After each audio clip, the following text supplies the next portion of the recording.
Sarah Bumgardner with AAFMAA, the American Armed Forces Mutual Aid Association. Since 1879, we have been serving our military community. Our mission is to be the premier provider of financial solutions for the American Armed Forces community.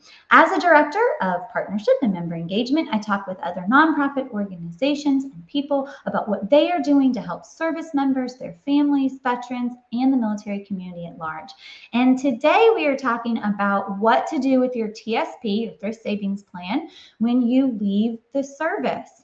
I have Anthony Nemanic, who is the Senior Relationship Manager for AAFMAA Wealth Management Trust. He currently serves more than 50 families, providing them with detailed, comprehensive financial planning, guidance, and catered investment insight. Anthony, thank you so much for joining me today. Thank you, Sarah. Good to see you. Good to see you too. So we're talking about the Thrift Savings Plan, and we're talking about what should we do with it once we leave the service. But I think it's only right to dive into what is the TSP and maybe some unique features for service members, and why should a service member care about this TSP? Yeah, great question, Sarah. Before answering, I kind of want to define who this presentation is really for, as it's going to kind of help provide some context as what we discussed today. So it's really geared towards either military, that you're current military and you have a uniform services TSP. The example that I'll show later will have focus on that. Or you're also prior military, that maybe you have a uniform services TSP and you began working a federal civilian job and you may have a civilian TSP. So, I mean, maybe you could be one or the other, or maybe both. But either way, you've probably spent your career in either case, putting money away into the TSP. You maybe have a nest egg built up, and you're kind of looking for guidance on that next phase. So this presentation is for you. I myself was a federal civilian for over 6 years, and I had a TSP. So I know a thing or two from personal experience, but also what I've learned on the other side is going to be helpful in what I do now. So with that said, let's address some of your questions. So most, if not all of you watching, probably know that the TSP, or the Thrift Savings Plan, is the federal government's 401k retirement plan. What you might not know is the origins. It was first came out in 1986, and it was originally intended only for federal civilians. In about late 2001, it was opened up to military, both active duty and reservists. So this is important context because it's we'll see. We'll talk about it here shortly of the contributions that you might have in your TSP. So at that stage, it became an optional tool. I know some will have a big range of folks watching this. So maybe you, your spouse, or maybe a friend fall into this first category, that you're on the old retirement system, what's called the legacy, sometimes referred to as High 3, maybe High 36, where the case is unique to this group, that if you elected to take of the TSP when it became available, you'll only see contributions that you made, along with any growth that is accrued in your TSP account since making those contributions. You should not have received, unless you've somehow found a little glitch in the matrix, you should not have received any automatic agency or employee matching contributions. And we'll get to that shortly. I'll show you an example statement of what this looks like. Now, if you happen to be watching and you happen to be covered under the new plan, what's called the blended retirement system, that came out in about early 2018. Some of you watching may have had the option to elect into the blended system when it first came. So maybe you made that choice.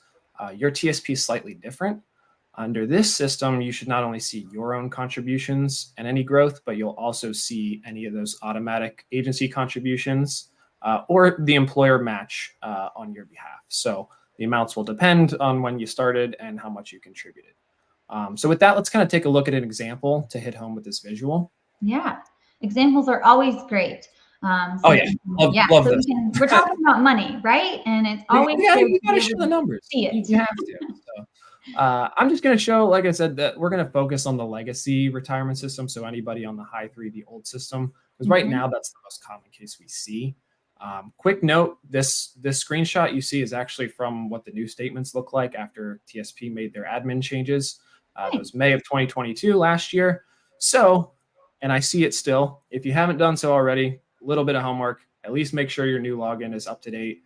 And a big thing to check is your beneficiary information. It may not have carried over during that admin swap. Something I've seen a lot with my clients. So check on that.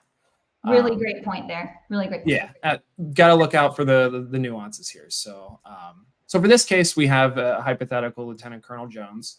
Let's say Colonel Jones has 20 plus years of military service.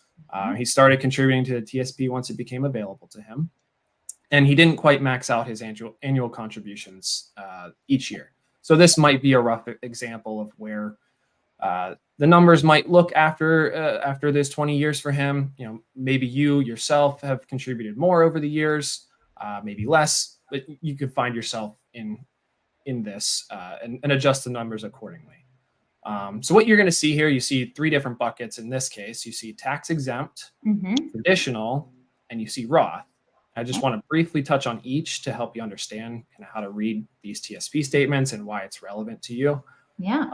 So first, maybe you made Roth contributions and traditional, maybe some combination of both. They're tracked separately and for very good reason. The quick difference between the two is that if you made Roth contributions, that means you've already paid the taxes, and those contributions can grow tax-free. That's why it has its own bucket there.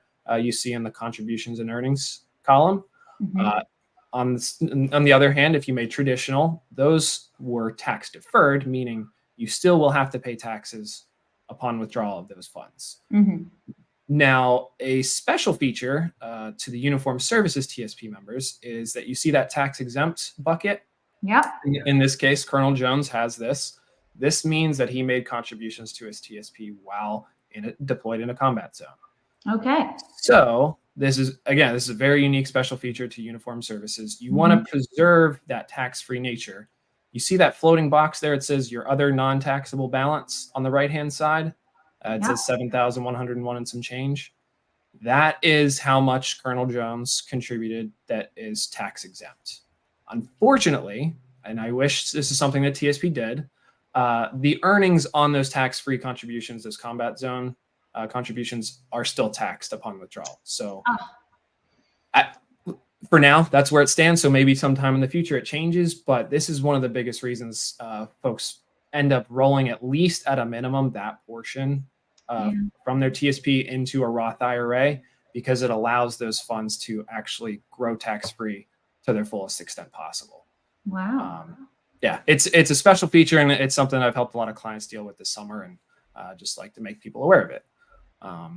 But take that specific example and kind of zoom it back out and say, hey, what's the big takeaway here, and why you should care about everything I just laid out. It's whether you keep the TSP where it is and you end up withdrawing on it, or you move it. You really, really want to understand the types of contributions you made, because it's really foundational stuff and understanding what's the right strategy for you to use the funds.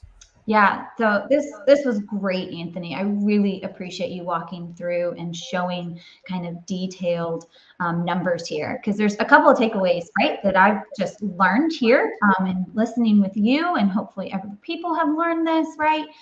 2001, right? This is a big year, right? People started to be able to contribute to this. We think maybe the TSP has been around for a really long time. It hasn't been.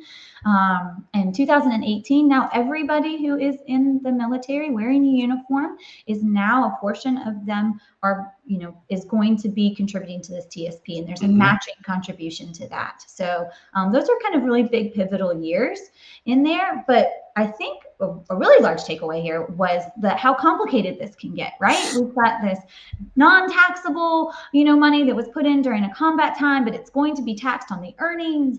And, then you have maybe this other taxable income because it was now deferred, and there's all these tax implications.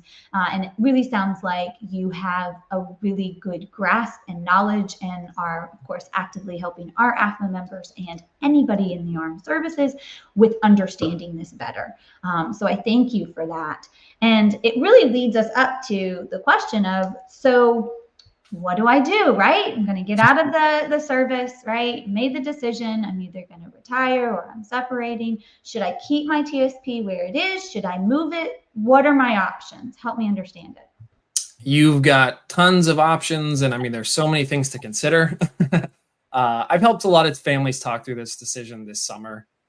Some decided to keep it, others decided to roll it, anywhere in between. It doesn't necessarily have to be an all or nothing thing. Okay. One specific thing is if you have at least $200 in your TSP, you can keep it open. so that should you ever, you can roll money into the TSP, right? That's an option as well. So, I mean, like I said, there are tons of ways to do this, but I at least wanted to lay out some questions that, maybe ask yourself, your spouse, maybe a friend, a coworker. Look, you can tell I love this stuff. I was a huge advocate while I was working in the federal space. Be advocates with your friends, share this stuff. So, ultimately my goal is to arm you with some of these questions to ask and identify what's most important to you. So, some of those questions revolve around costs.